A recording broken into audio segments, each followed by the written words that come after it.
I'm Sally with the Mesa Chamber of Commerce, and it's great to partner with VAST. We've got a full house today, so we're going to go ahead and get started. I'll turn it over to Kathleen, and I'll watch the waiting room. And again, thank you all for being here. Thanks, Sally. Thanks for hosting us today. I'm going to, hi, Mark. I'm going to ask for if you don't mind telling me what's first on my agenda. I'm getting my copy brought to me, so I apologize. Do you want to make introductions? Yeah. Okay. So I can't, yeah, would you please introduce, I don't have a screen where I can see everybody, so if you don't mind for me. So in the interest of time, if you could just unmute yourself, and when I call your name, say your name and introduce the organization that you represent. No big commercials, please, because we have a full agenda today. So we're going to start with Mark. Mark Tutzloff. I'm the victim specialist for Homeland Security Investigations, a federal law enforcement agency. Great, thank you. Mark. I'm Mark Doty. I'm a sergeant with Phoenix Police Department, the Human Exploitation and Trafficking Unit. Thank you. Nick. My name is Nick Lee, and I'm the sergeant with the Mesa Police Department, Human Exploitation and Trafficking Unit. Thanks, Nick. Linda. Linda Haskell, Mesa Chamber of Commerce. Michelle. Hoping you mean Michelle Grimaldi. I'm Michelle Grimaldi, and I work for Mesa Public Schools in Community Partnerships. Thanks, Michelle. David. David Storrs, advocate, multiple mission attendee, provider, and whoever I can help, I'm along for the ride. Good to see you. Shelley.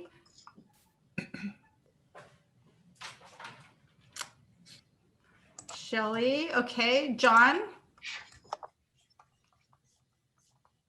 Hi, John Dick, HSI Phoenix. Thank you. Dessa. Hi, Vessa Roberts, East Valley Disaster Services. Thanks, Vessa. Tim. Tim Smith with Phoenix PD. Joe. Joe Holmes, Heal the Hero Foundation. Lisa. Hi, I'm Lisa Taylor, and I'm here representing Rock Point Church as a volunteer. They are just starting up their human trafficking ministry, so I'm here representing them. Thank you. Francis. Hi, this is Rolf's Global and Rolf Salons. Thank you. Mr. September. Hello, Scott September, Gilbert Town Council. Thank you. Mary. Mary Schneider, Coconino Juvenile Probation. Thank you. LT. Lieutenant. Which one? You. Chris Withrow, Lieutenant with the Mesa Police Department, and I work with our heat unit. Yay. Thank you. I'm not sure. There's a lot of letters in this next name. RJ? R. Jessup? That would be Rich Jessup, Chief of Police, San Luis, and I'm on the Human Task Force Commission, as well as ACOP First Vice President. Thank you, sir. Anna? I'm Anna Kelly. I'm a victim advocate with the Pathways program. Thank you. Al? Al, you're muted.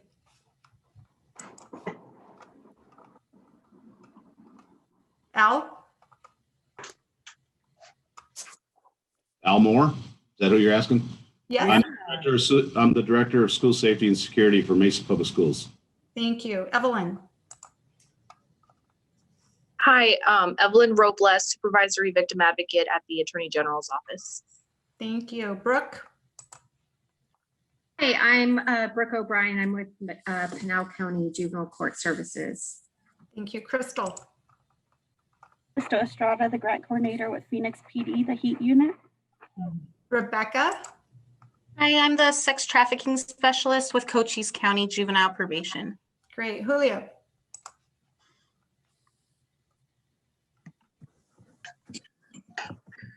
Good afternoon, Julio Caraballo, retired Phoenix PD, currently working with Zero Trafficking.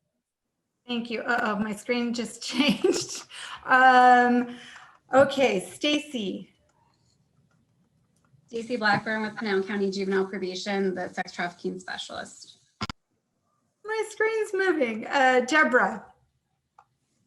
Deb Shapiro, nonprofit Amplify Voices. Jan Ford.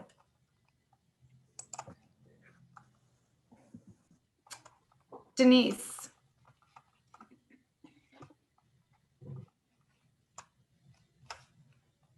Denise? Okay, Mary Kaminsky. Mary Kaminska, Ava, and I also currently serve at Streetlight USA. Thank you. Alma. Alma Schultz with Santa Cruz County Juvenile Probation. Stacy Sutherland.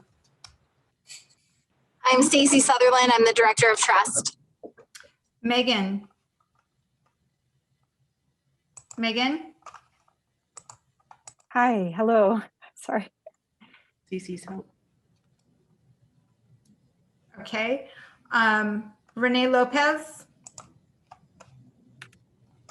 Yes, Renee Lopez, Chairman for CC's Hope Center, and also council member for the City of Chandler. Sean.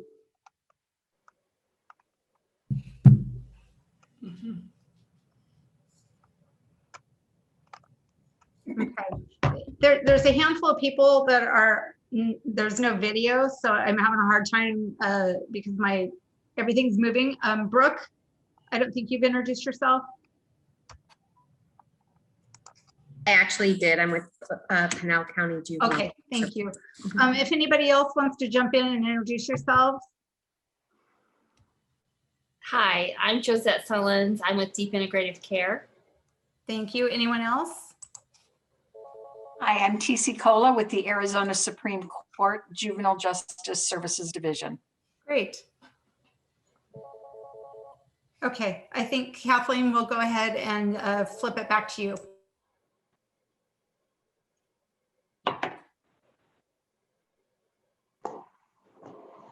Maybe we will, maybe we won't.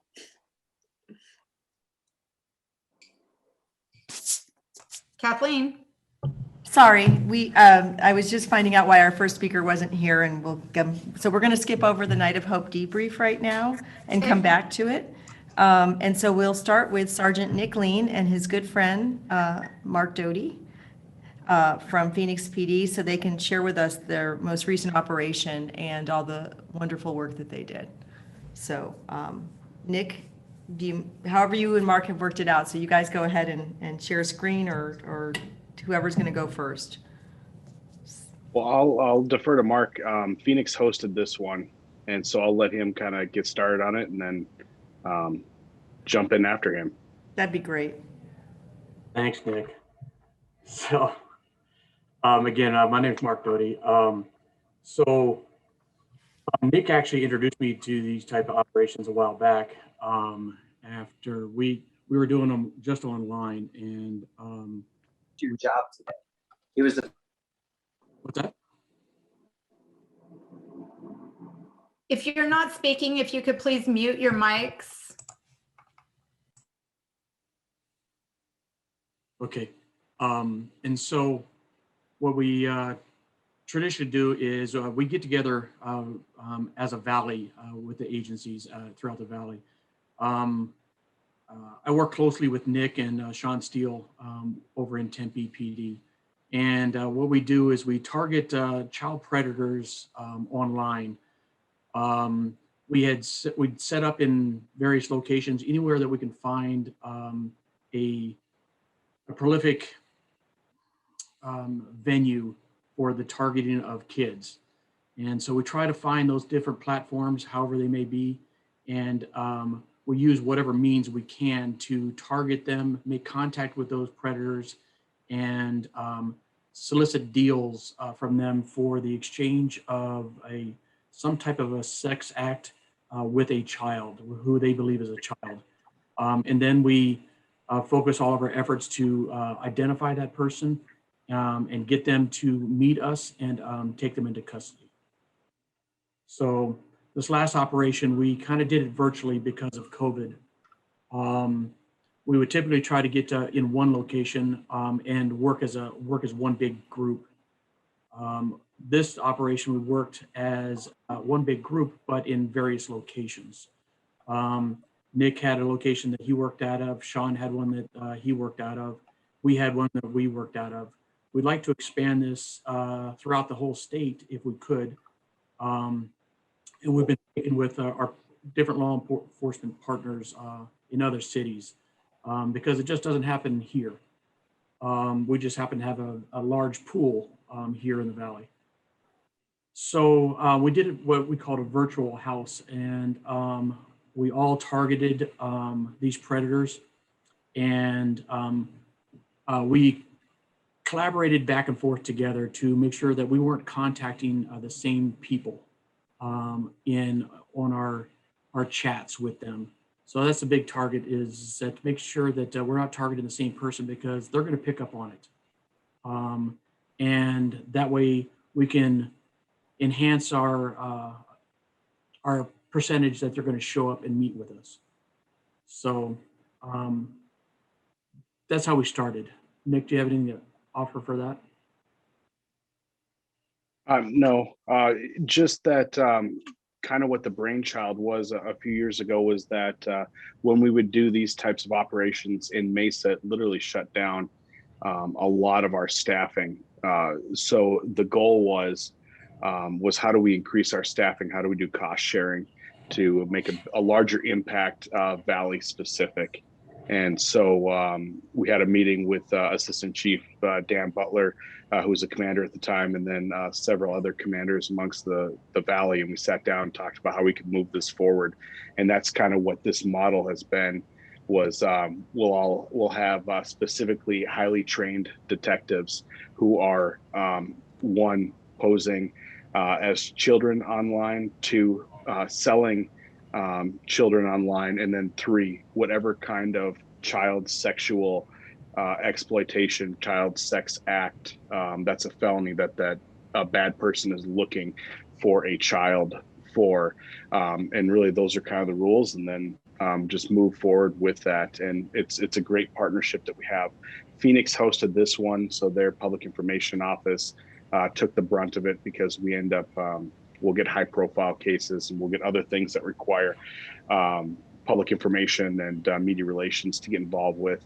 And then that's just what we move forward. We have contact teams that work closely with us. We identify people in the public that are attempting to either lure children for sexual exploitation or lure child sex trafficking. And so that's kind of what we did, just moving forward. And Mark, or Nick, whoever wants to take this, how many people were arrested? And do you have other statistics from the operation? At the end of the operation, we had, I think, 34 that were actually booked into a jail or processed for jail. But after that, we always have bleed over, because conversations are continuing to go on. And we are well over 40 that have been arrested so far, with continuing conversations that are still going on to date. So it's interesting in the fact that the media comes out with it. It's on the airs, on the news everywhere. It's on social media, and conversations are still going on. Yeah. That's kind of shows you the high drive that these guys are looking at. They're not scared of it, and their ultimate goal is to find a child to engage in some type of sexual activity with. And for anybody that doesn't know, these operations, there are no real children. I get that question a lot. So this is just the lure of that they can. And Mark, how many advance, or Nick, how many advance warnings do you guys give to these people as they're asking to have whatever relations they're trying to set up? Well, I'll jump in, Mark, if that's all right. Yep. For this one, we actually did have real children. We rescued a real child from this operation. So to say that we don't encounter children or don't have children in reference to these operations, I think is not 100%, because that's obviously the ultimate goal when we do these, and is to identify other children that are being sexually exploited, and then have them work with our victim advocates, and in some cases, the Department of Child Safety, to get them out of it. And as far as as far as the tactics that we use and stuff like that, we let them, we ensure that we're not entrapping them, and so we give them outs and stuff. But really, it's their leading of the conversations that get them into these situations. And Nick, and correct me if I'm wrong, but every single time that you guys do an operation, whether it's Mesa, Phoenix, whoever, there's always, I would say 20 to 40 people that this happened. Like there's never a shortage of people that come forward that want to have sex with children. Is that a fair assessment to make at this point? Yeah, there are multiple. I don't know if, I mean, this is a large number, larger than we've had. And some of our operations are shorter and longer. So as far as the numbers, I don't want to definitively say that there is, between 20 and 40, but because we do small ones as well that aren't as heavily shown on media and social media and stuff. So we do have, but we do get to multiple on every one that I've participated in. That's great. Yeah, and Kathleen, and Nick's correct. It just depends on the scale of the operation. When we're doing these large ones together, we obviously have a lot more people engaging in those conversations. So we're going to have a higher level of arrests. But all of our agencies work these independently on our own, and we're always arresting, one or two here and there. So, and Nick is also correct. This is not the first time we've come across a live victim. We actually, in one of our operations, had a victim from another country down in Australia that we identified and made contact with. That's great. And then who will be prosecuting these? Will this be the county, the state, a mixture of both? How are these cases going to be prosecuted? This time we, traditionally in the past, we've always gone with the Attorney General's office. This time we took it to the county attorney's office. And we'll vary going back and forth. It depends on who's got the highest workload right now, who can assist us best at this point in time. But they all are, we always have pre-operation meetings with our prosecutors to make sure that we're all on the same page. We all are going forward with the same goal in mind. Same type of sentencing structure, whether it be the Attorney General's office or the Maricopa County Attorney's office. So we try to always get that. So it doesn't really matter which way we go. And just out of curiosity, because we've got spring training going on, were these all homegrown people or people visiting or a mixture of both? Or so were these tourists? Were these people that live here? In terms of the people that you got to engage with you and solicit? All the ones we had in Phoenix were local to the area. I'm not sure about Nick or Sean. We did have some travelers, but we routinely see some travelers on various operations. And then also to kind of go with what Mark was talking about of our prosecutor partners, the U.S. Attorney's Office is also another route. And I would be remiss if we didn't recognize them with our HSI partners and FBI partners that we do these operations with. That's so great. Not great that people are doing this, but great that you're disrupting and continue to point out that this continues to be a problem. Just last question. First of all, thank you always for the work that you guys do. I wish it wasn't necessary, and unfortunately it continues to be. We're 2 years short out of being our next Super Bowl, and I know you haven't thought about that. But are there plans to do what we did the last time and have a collaborative group of law enforcement working specifically towards protecting and creating awareness in all of our communities to protect not only our children, but to try to create us as a flyover place where people just go, it's not worth it if you do this crime in Arizona. So I don't know if either of you can speak to that, but it's just something. I think we're 22 months away from our Super Bowl. Well, I think as a rule of thumb, obviously we discussed large events, but we don't necessarily disclose our events or operations prior to them happening.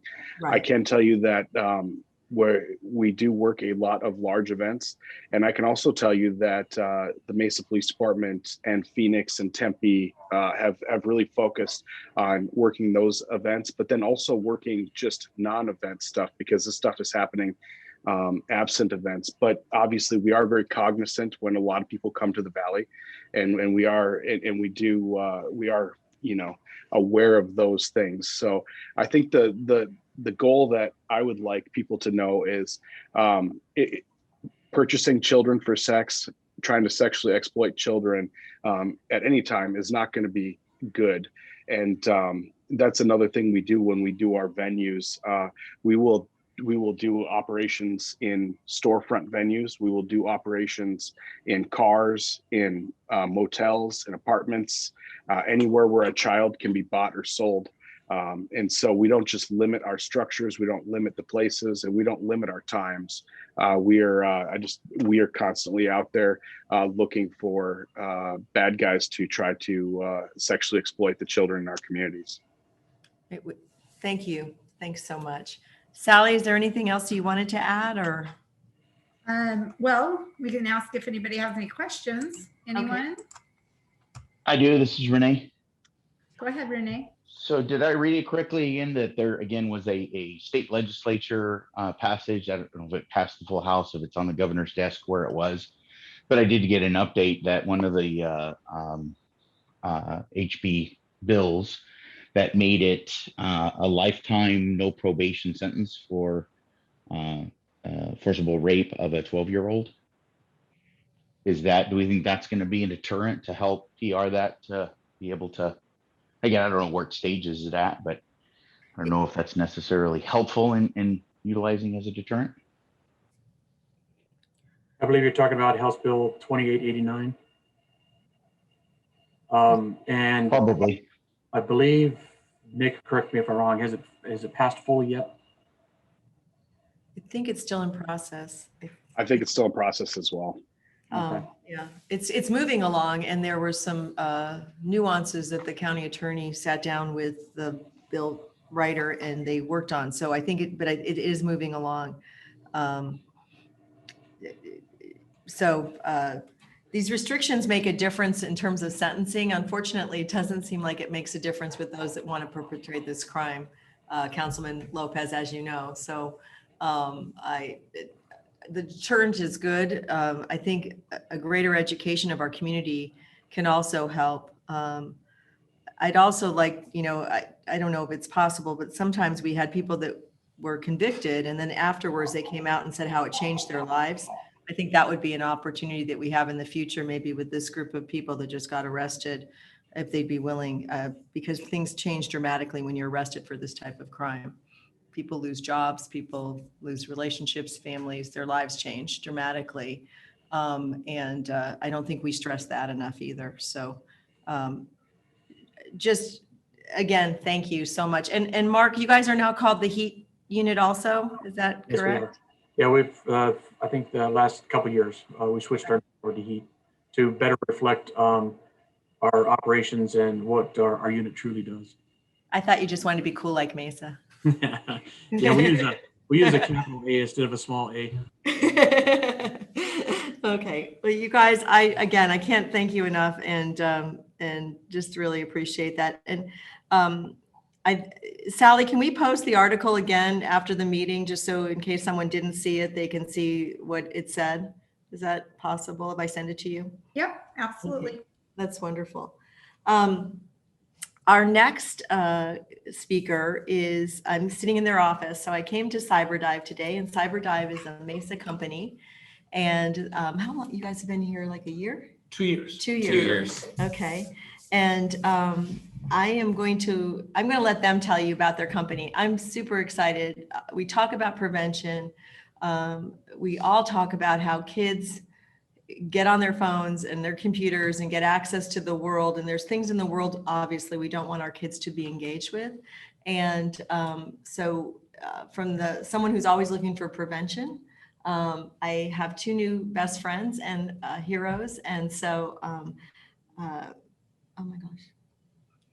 Derek. Jeff. Yeah, Jeff. I knew Jeff. I went blank on okay. Derek. No, that's not embarrassing. I'll just blame it on the fact I'm middle-aged and I have memory loss. So Jeff and Derek are here today, and I'm going to let them tell you about Cyberdive, and you guys take it away. Great. First off, thank you everyone for being here. We're happy to kind of present to you, give you a little background about Cyberdive.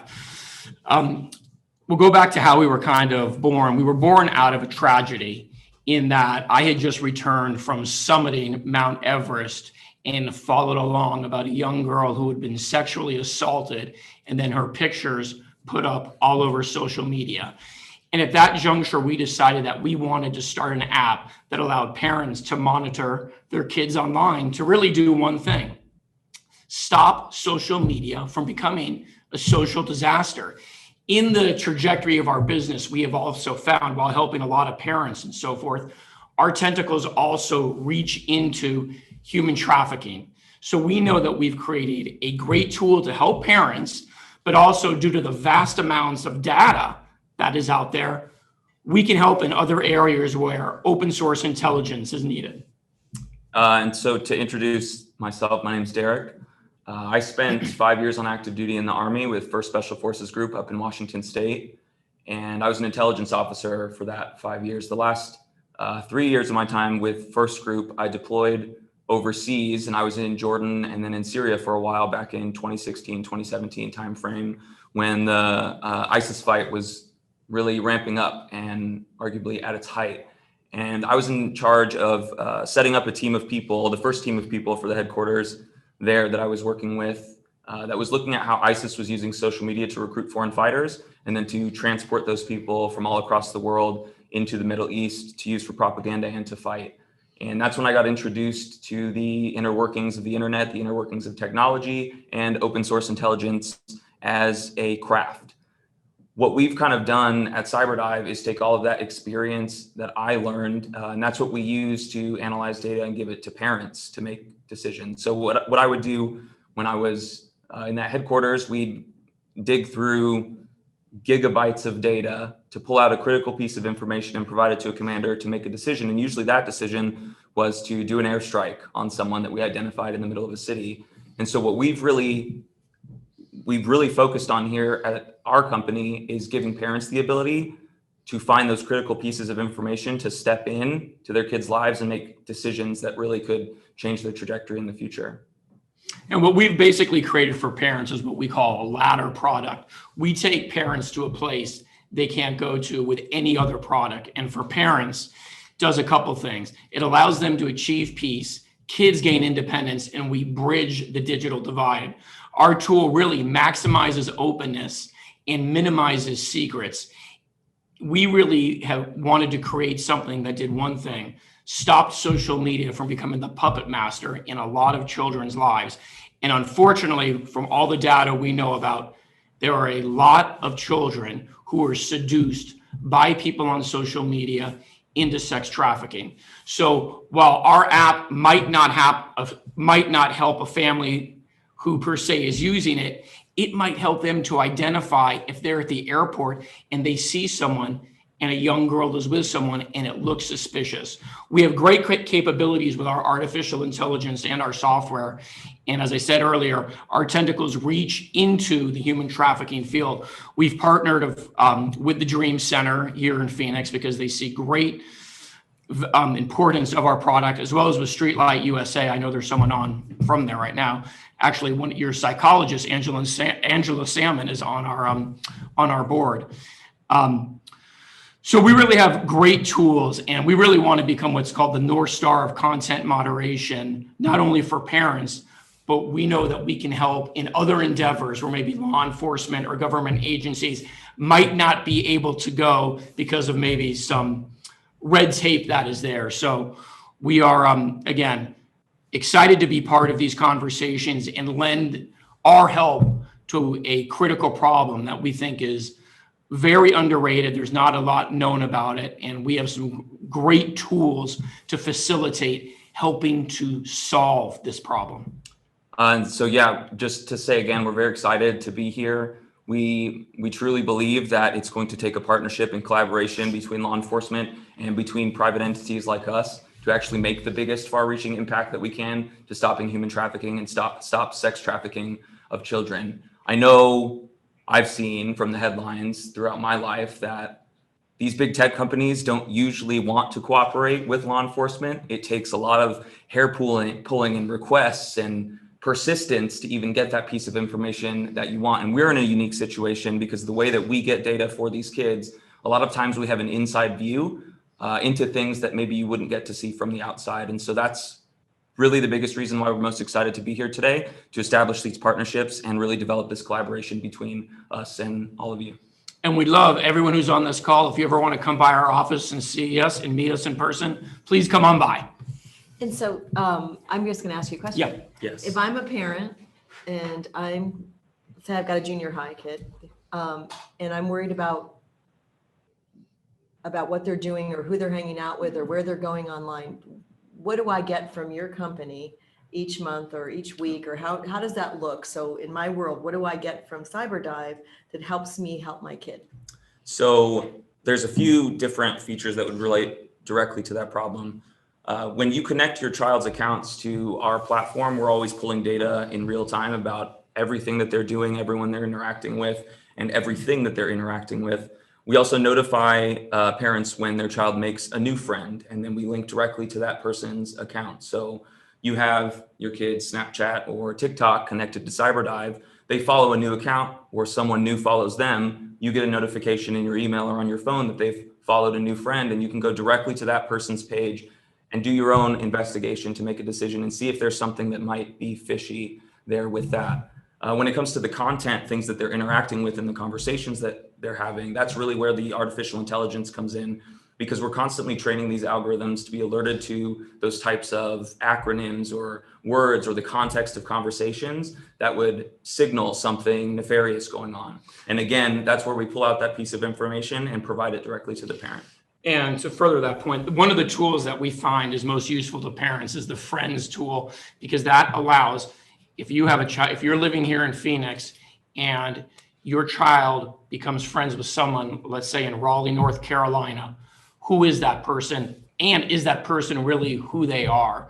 You know, we talk to a lot of parents, and most of those parents are very optimistic when it comes to their children's social media use.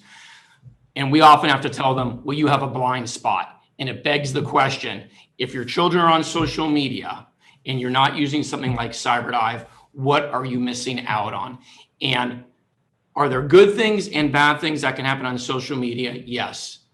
But the bad things happen when it turns into sex trafficking, some sort of other illegal activity. And as we all know here on this call right now, it happens. Bad things happen, and it doesn't matter what zip code you are in. And that is why we made our tool. While we are determined to give parents the ability to see what their kids are doing no matter what. And that is a hill we are happy to die on. And if I'm a parent and I want to hire Cyberdive, how do I do that? You just go to our website, cyberdive.co. There's a big green button right in the middle to sign up, and that's all you need to do. It's as easy as that. Okay. And we'd be happy to send information to anyone on this call if they reach out to Sally or whoever. We'd love to send you all about us. And again, we started our business to make a difference. There's not a lot of companies that do that. We have lots of steep hills to climb, lots of dark caves to go into, and we do that every single day because we know we can make a difference. That's great. And you are located here in Mesa? We are in Mesa. And I don't think there's anyone out there that's over the age of 28, pretty much. Except me. Except me. And me now. I'm the oldest person. That is exactly true. So there's a lot of young people, which the reason I point that out, though, is young people know how to find young people, right? Mm-hmm. And they know their trends and what's important. And how about new apps that come up? Because we're hearing all the time there's a new app. So how does your company interact with the new apps that come up? My school resource officers are always saying, oh, the kids just show me this new app. But how are you at the cutting edge of all the new apps that are coming around? Yeah, so same as these new apps are coming out and these new trends are happening, that's when we start the process of adding it to our platform. And the way that we've designed the software to connect to these platforms, it's really ambiguous. It doesn't really matter what app it is. the access that we can get and the way that we do it applies across the board universally. And we really wanted to make something that was very simple and aggregated data for parents to see. Everyone on this call, including us here, we all have a morning rotation. We wake up and we do the same things on our phones. If it's look at our bank accounts, look at the weather, look at sports, look at our emails. We really wanted to make a tool where a parent was able to look at our app at any time during the day and see what their kids were up to. And with that parent not having to understand anything about TikTok or Discord or Twitch, the parent doesn't have to know anything about that. All they have to do is go on to our app and they can see what their children are doing. And that was kind of the simplicity of what we are building. And we know a lot of parents have almost been lobotomized into thinking that their children's data is their children's data. You know, mom and dad aren't allowed to look at this. They've been lobotomized into thinking that. We know there's bad things that happen with that. And we are really at the forefront of trying to change that. And are there steep hills for us to climb? Absolutely there are. But we think with what we are doing and with the partners that we get, we can really make some amazing things happen. That's great. The only other thing I would ask is, so let's say your kid is doing something that we've had a recent rash of prescription drugs showing up at kids' houses and killing them. Yeah. We've had, there's nefarious guys out there, guys and girls, I guess, trying to get access to our kids. So if something is a really big red flag and it shows up on your report, how do you get parents? Do you engage law enforcement? Did they engage law enforcement? What, if you see something that's really disturbing, how do we fix it in real time? Great question. We have a great resource page where a parent can go to, because there is obviously some information that a parent will get that we can't deem as being negative. I mean, a child might say something like, "This donut is great, I'm going to commit suicide." You know, I mean, something along those lines. We have a great resource page that deals with everything from cyberbullying, suicide, trafficking, eating disorders, LGBTQ things, a number of other issues that parents necessarily need help with, a lot of mental health areas as well where they can go into. And our goal as a company is to continue to not only build out our resources of where parents can go, but continue to add people to our company to help build the trajectory of what we're doing. There is a lot of volume. There is a lot of data on social media with kids and so forth. And we feel the more people who are in our corner, we can make a difference in bringing back parent and child back together and bridging that digital divide. That's great. And I think also to add to that, that's another reason why we're so excited that we were introduced to you, Kathleen, and invited to do this today, is because to this point, if we identify something that is nefarious, that is involving some type of human trafficking, we have to call the same number that everyone else calls. But because of this meeting and meeting everyone today, we can start establishing some of these connections, so we can call directly to the HEAT unit and give you the information that we have. And maybe that's something that you can then take some action on. And I think Derek hits an important point there. We know there's so much data. It's hard for any one department to watch it all. It's basically impossible. And I think alluding to what he's saying there, we can sometimes see things. And I think now being that we're having this meeting and so forth, we might be able to say to someone on this call, "Hey, here's what we're seeing. Maybe this is something of interest to you." For us, it's about prevention and intervention. That's what it's about. And for us to be able to make those assessments with our tools, we're hopeful that some good things come out of this. So knowing who's on the call, I know we've got Al Moore, who deals with school resource officers in Mesa, and is a wonderful human being. I also heard some other education people. So would you be willing to go train at schools or train teachers? Do you do that type of thing? If people want to engage with you afterwards, and we're going to send out your information again, if they want to engage with you afterwards, do you guys do on location or remote trainings or for groups? Do you do that? Absolutely. We'll go to any school, any department, any agency. For us, we work 24 hours a day. That's just what we do here. So for any entity that wants to talk to us more, learn more, be able to show us to your constituents and so forth, or your students or parents, we're willing to do that. And we already do that. So we are happy to always do that. Great. Okay. Excuse me. And so I think it's a good new resource for Project 25 and VAST. We're excited to have them, and extra bonuses that you're here in Mesa. So thank you. I bet you'll go all over. Everywhere. Yeah, we go. Okay. Do we have any questions, or do we? Yeah, go ahead. Or do we have a? Oh, neat. Just a direct line, direct telephone line again, please, to one or both of you. Go ahead. 650-380-4917, and that is to my direct line. That is Jeff. Thanks, Jeff. For mine, it's 602-578-1175. Thank you. Thanks, you guys. Thanks. Wonderful. Niece, I saw that you joined the call. Are you there? I am. How are you, everybody? Wonderful. Do you mind giving us a brief, we'll jump back up. Do you mind giving us a brief overview of Night of Hope? Sure, absolutely. And thank you, Cyberdive team. You guys are awesome. This is a very exciting app. And I know that a lot of our parents would be interested in participating. I had a question before I dive into just a Night of Hope briefing, but Kathleen and Jan Edwards will be speaking to our children next week, starting on Sunday.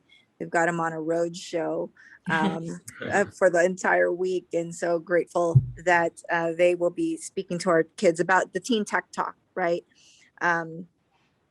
What came out of Night of Hope was that, we had Kevin Campbell, who is the head of a firm that researches and stakes out a lot of these crime rings in various countries, South America and in Asia. And we took it to a conversation at the local level with both Gilbert and Chandler mayors.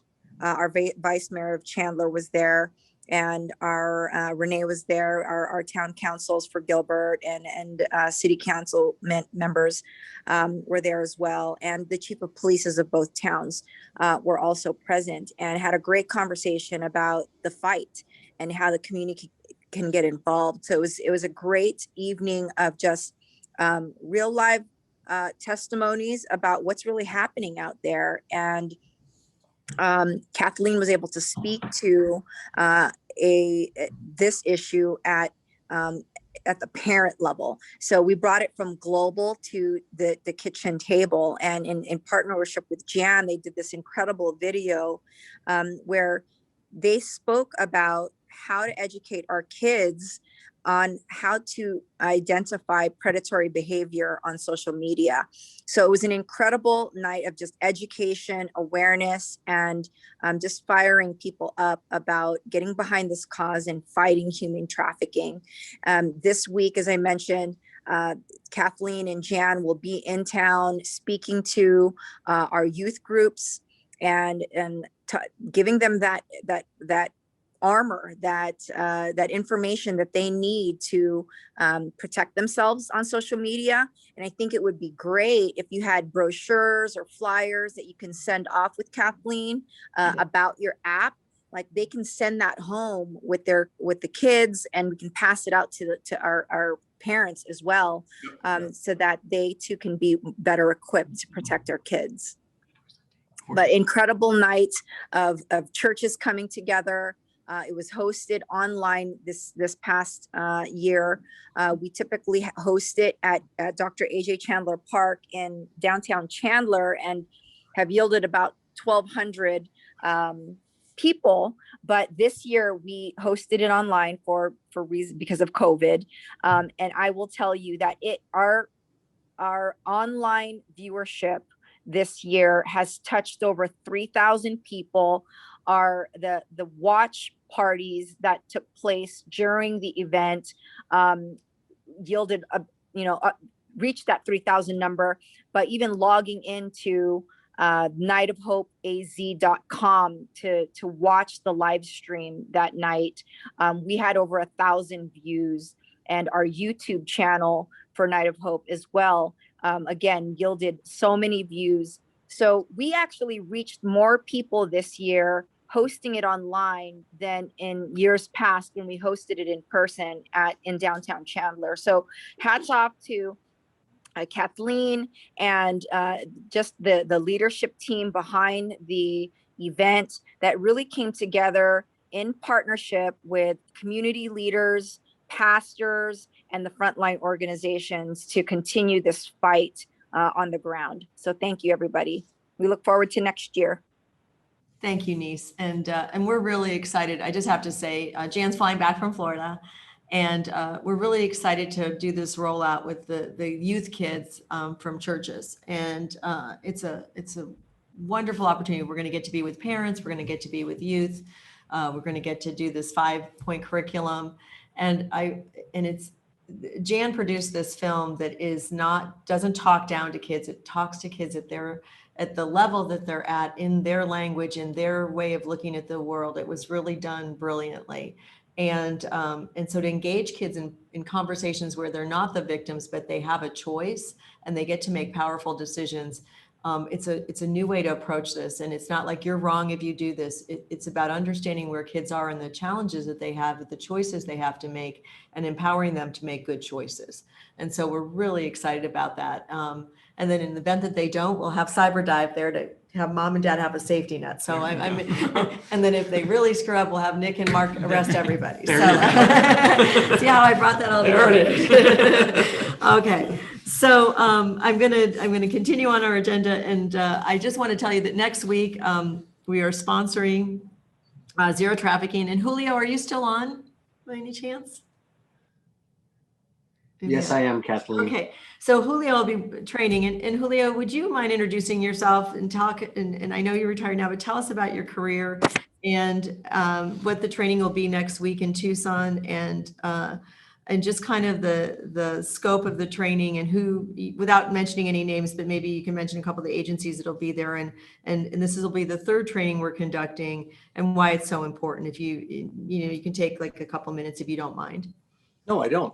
Thank you so much. It's a pleasure to be here with all of you. As I said when I introduced myself, I'm a retired Phoenix cop, 25 years. I spent the last 14 years working financial crimes, big cartel organizations. When I retired, I took a job for the U.S. State Department and was stationed down in Mexico City at the U.S. Embassy, where I worked on creating the anti-money laundering policy for the U.S. government in support of the Mexican government. I've recently returned to the U.S. after being gone for 5 years, and I've joined a company called Zero Trafficking, where we specialize in identifying these networks, and the fact that we also believe that many of these networks, because of the way they advertise and the way they're out in public, they open themselves. And we look for the connectivity between human trafficking networks and all other organized crime. Next week, we're going to be in Tucson at the HIDTA, the High Intensity Drug Trafficking Network Center, training law enforcement, local law enforcement on the methodology and the way that we look for these networks. We are also looking at our approach from the perspective of identifying the financial component. Why? Because as many of you know, many times the victims are so traumatized that they're not going to go to law enforcement and say, Julio did it. Julio was the person that held me. Julio was the person that transported me. And so to find a new way for law enforcement to think, to focus on the outside evidence of that victim. Yes, the victim is important. Yes, we have to support and we have to provide services for the victim. But from the law enforcement perspective, sometimes that the necessity for the victim causes the prosecution to fall apart. And so if we are able to support the victim by introducing financial evidence, which I personally loved. I loved following the money. I loved going after their money. I love taking their money. So if I have an opportunity to identify the evidence that can help us build cases for law enforcement, so that when law enforcement is dealing with the victim, they can approach the victim with an understanding that the case is not victim-centric. It's not going to depend on the testimony of this person that has been traumatized and abused. It's instead going to depend on evidence, financial evidence preferably. I think that is a way that we can sort of retrain the way we approach these types of investigations. So we're really excited to have a group down at the HIDTA. We are dealing with some local departments as well as one of the bigger departments south of south of Phoenix. And so we're really excited to sort of bring the methodology, the approach, and the financial component. Because I think when it's all said and done, if we can make these cases and dismantle these networks like we do with drug trafficking networks, I think we will make a vast difference. In the case that Phoenix and Mesa were involved with, where they do this organized crime approach, they bring all these folks in, they arrest them, they prosecute them. I think if we do that, we can definitely make a difference. So I don't want to take any more time, but we're really excited. Thank you, Kathleen, for the invitation. I was not aware of this group. Just getting back to Arizona in the last couple of months in COVID. We're not getting out very often, so it's great to join you folks and to hear about what you do and where you're coming from. And we're excited about learning. So thank you so much. Thank you so much. I think I'm going to steal the vast difference from you because I like that. So I want to share a success that, you know, I don't have an agency. I just try to support them and I try to support people in the group. So, but invariably I'll get a call. And I received a call, it's now been about 2 months ago, from a couple that were teaching Sunday school, and they discovered that a girl in their Sunday school class was being molested by dad and sexually abused by a brother. And so they did the right thing and they put her in DCS care. And when she was in DCS care, she's 14, another girl there, 16, who had been a trafficking victim, lured her away, and they ran away from the home where she was put. So I get a panic call from these Sunday school teachers, and they're like, we put her in harm's way, and they felt horrible and guilty. What can we do? What can we do? And they hadn't found out about it till after she was already gone 3 days. So as anybody in law enforcement will tell you, the longer between the window of when we find out that they're missing and they're missing is critical time. But due to the people that are in this group, I call on my local suspects, you know, like the law enforcement, everyone is so helpful. And I will tell you that we didn't have any leads. She didn't have a phone. Her phone had been turned off. But the couple, and this was our saving grace, had given her a gift card at Christmas time.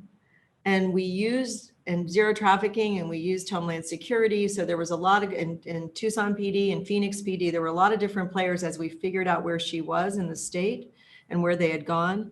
And we were able to track that gift card. And through that gift card, we were able to determine where she was and then who she was with. And we had some addresses of the girl that had lured her out. But TPD found an address that we didn't know about and went and knocked on that door. And within an hour of them knocking on that door, this girl was found. And we're confident that she was brought back, actually. So I have to say that it ended well. And she's in care and she's staying in care. And there were a lot of concerned people. But the group as it's designed worked, and we saved a life. And I can't, because we're pretty clear that the girl that lured her out is still involved in trafficking and didn't come back. And unfortunately, in some of these homes, and Streetlight and Dream Center will tell you that there's girls that intentionally end up in these places so they can lure other girls. It's unfortunate, it happens, but we saved a life. And I think you can't say enough about the work that we do, because one life is great. But now we have a whole group of people that are in the community that know that we did this. And those are the kind of success stories that we need to be able to tell.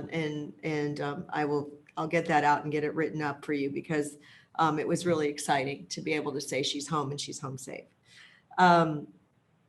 Over the last few months, I've been working with, because Jan's in Florida, I'm here. We've been working with some attorneys that are taking on Pornhub. You all know what a big fan I am of Pornhub. And so as a result, there's a gentleman named Peter Nygaard, and Peter Nygaard is in the clothing manufacturing business.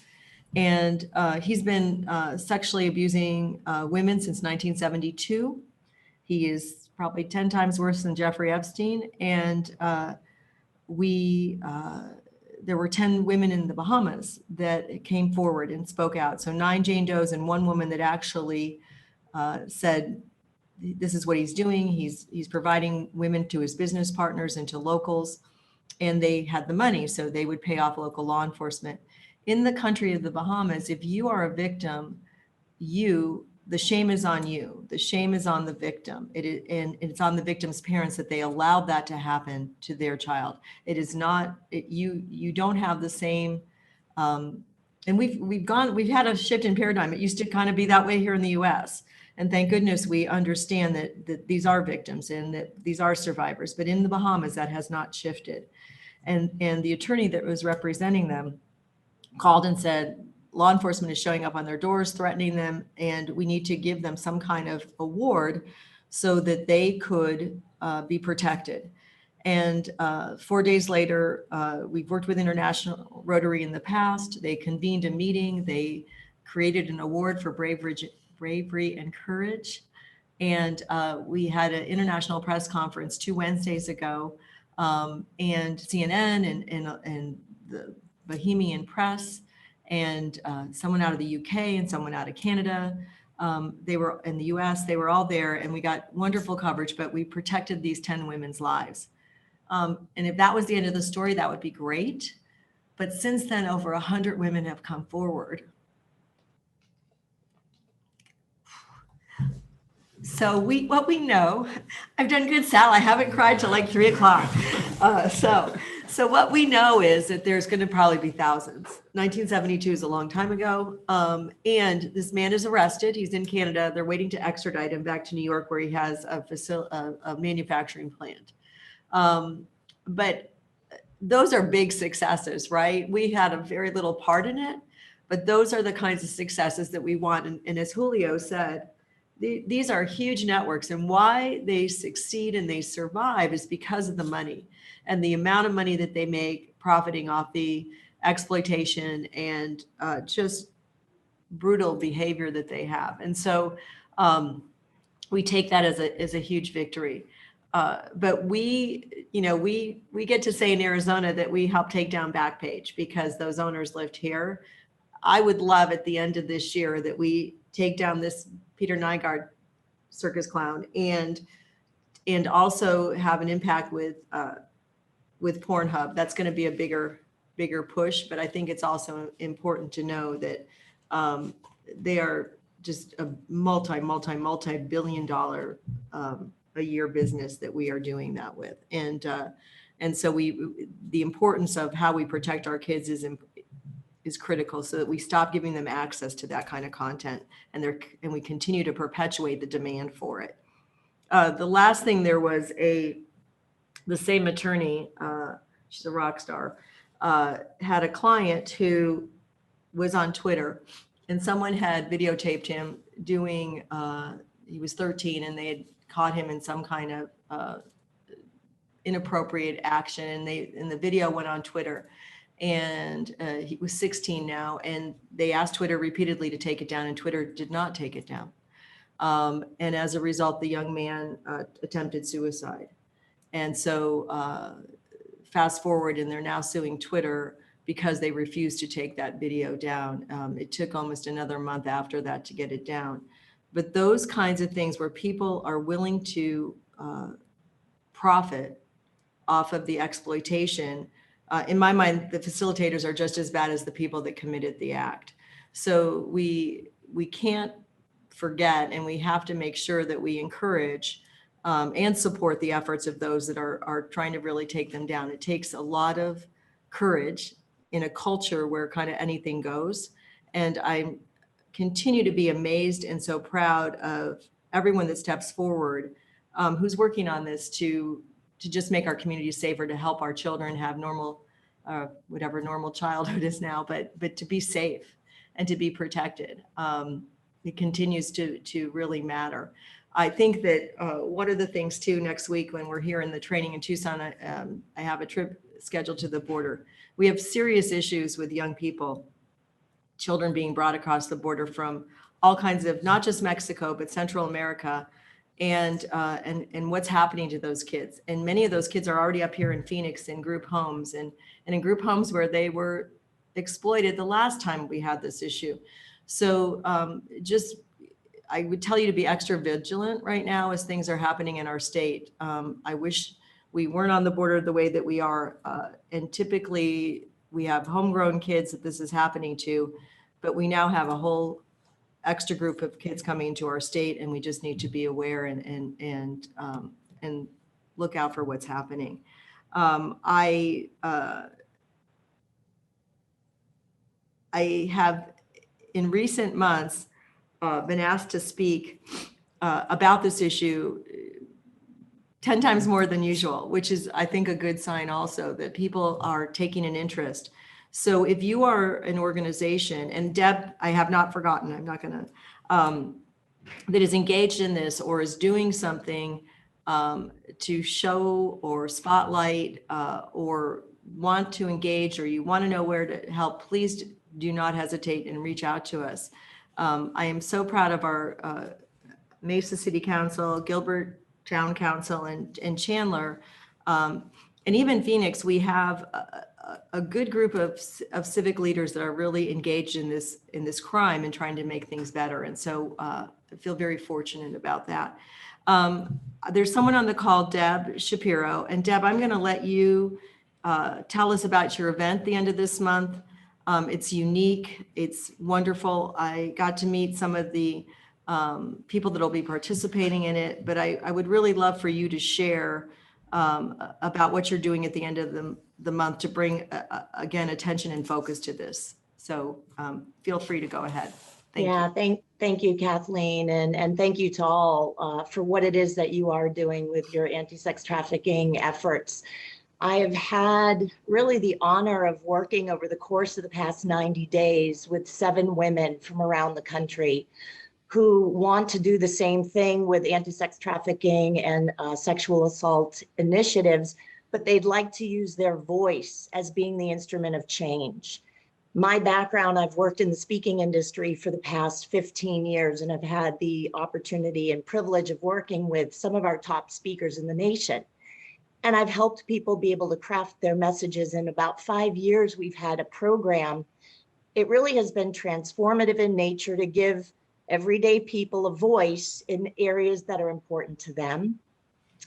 During COVID, an idea came to do a themed event to give voices to women who are survivors of sex trafficking.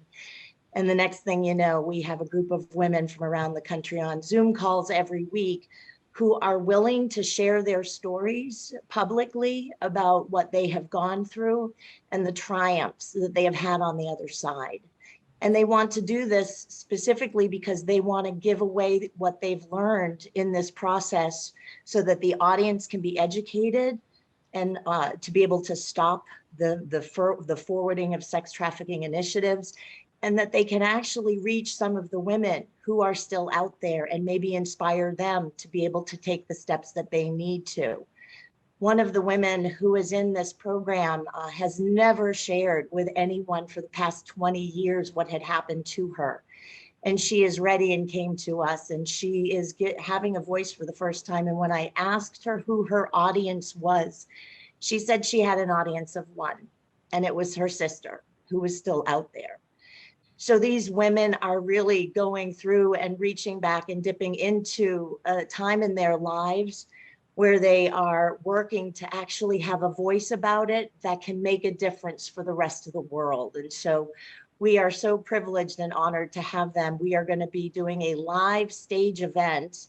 It is going to be social distanced at the Scottsdale Center for the Performing Arts in a week and a half. It's going to be on March 27th. It is going to be both live and live streaming. So for those of you who might be local here, you're able to come, but we'd love you to be able to spread the word. These women will be sharing their stories of their triumph over trafficking in order to help educate and inspire others. Kathleen, we have the honor too. It sounds like she's well on the circuit of speaking. So Kathleen will also be speaking at our event as well. Because she is going to be listening to all of these talks and helping to fill in the context for the audience so that when they do hear this, they know all of the pieces that they need to know. This was something I had not even known about even really existed. There's the term sex trafficking out there. I've gotten a crash course education over the course of the past 90 days. And I feel it's absolutely imperative that we continue to do this and have these voices be heard so that we actually can make a difference in pulling some of these women out. So that is what we have. I'd love you to share it. It's amplifyvoices.org is where you can find more information or share that link with people who might want to purchase a ticket. But again, it's at the Scottsdale Center for the Performing Arts on March 27th, which is Saturday at 3 p.m. Love for you to spread the word and show up and show your support to these women as well. Deb, thank you. And I again, I have to tell you, these women are incredible. And they, sometimes when someone's sharing something for the first time, you just think, oh, well, that's going to be too difficult. And you've done a brilliant job, I have to say, in coaching them. But what they have to say is so meaningful. It speaks the loudest over anything, whether they are public speakers or not. Their message is so well, I don't want to say crafted. It's authentic from their heart, what they are sharing, and it'll be so impactful. And I think it's really, we lose sight of the fact that we hear numbers that there's this many victims or this many missing people, and this really puts a face, but also a heart. And what I love is it's not just about their stories. It's about them wanting to make a contribution from the tragedy or from whatever evil happened to them. And they really are powerful in how they do that. And so I think it's a real opportunity if you would like to hear that. And we'll get, again, we've got a lot of information to point out. We got homework after this meeting for people, but we're really excited about the opportunity to partner and just really proud of the work that you do, Deb. So thank you for including us in what you're doing and partnering with us. Is there anybody else that has any announcements before I announce our next meeting? Is this? I do. Oh, sorry. Is this event in person or virtual? Both. It's in Scottsdale, Francis. We'd love to have you come. Thank you. Yes. Hey, I have a quick announcement. Yes, please. So Rock Point Church in Queen Creek, Arizona is going to host a Lighthouse Summit. And this is going to be an event that's going to bring awareness to the community about what's going on with human trafficking. And I know it's a ways away, but I would like for you to put this on your calendar, and we'd love to invite all of you to attend. Rebecca Bender is going to be a speaker there, and this is going to be, and many others. We're still working out all the details, but this will be held at Rock Point Church in Queen Creek, Arizona, July 18th, which is a Sunday, from 3 to 7 p.m. So if you just want to put that on your calendars, we would love to see you there. That's wonderful. Do you know what time? 3 to 7 p.m. Sorry, I wrote it down and didn't even pay attention to what I was doing. Okay. And we're finalizing flyers, and so we can be sure to send those along to everybody so that you have all the details. That's wonderful. That's absolutely great. My husband serves on Rebecca's board, so and I have a Rebecca Bender bedroom in my house where she's. I'm a big fan. That's awesome. So is there anything else? Is there anyone else that has anything that they would like to add or say, or anybody else? Okay, so our next meeting will be April 21st. So 4/21/21, and it'll be at 2 p.m. I don't know if we can be in person, we will. I don't know how that's still working out. We're still COVIDing our way through this, but we will let you know. We'll have the feedback from our training and some other wonderful things that are happening. I'm also trying to get in a national speaker who deals with, she came out of the television industry, television and movie industry, and now is an advocate and speaks on counterculture, on how we need to change the culture to change how we're living and the hypersexualization that's going on. So I will keep you posted. We'll be announcing our speakers probably in another week or so. I again want to just acknowledge everybody for all your hard work and everything that we continue to do. Sally, thank you for hosting us and for your your just continued support. It makes a huge difference. You're And welcome. I don't know anyone that works harder for this community than you. So I just really am appreciative today. And I want to thank everyone for taking their time, and happy St. Patrick's Day. Don't drink and drive. I am Irish. That's where the Kathleen came from. And I just wish you all a really great rest of your day. And thanks again for being with us today. Have a good one. Bye-bye. Stay connected to Mesa Chamber social media, email newsletters, Monday morning message, and mesachamber.org to always know what's happening at your Mesa Chamber.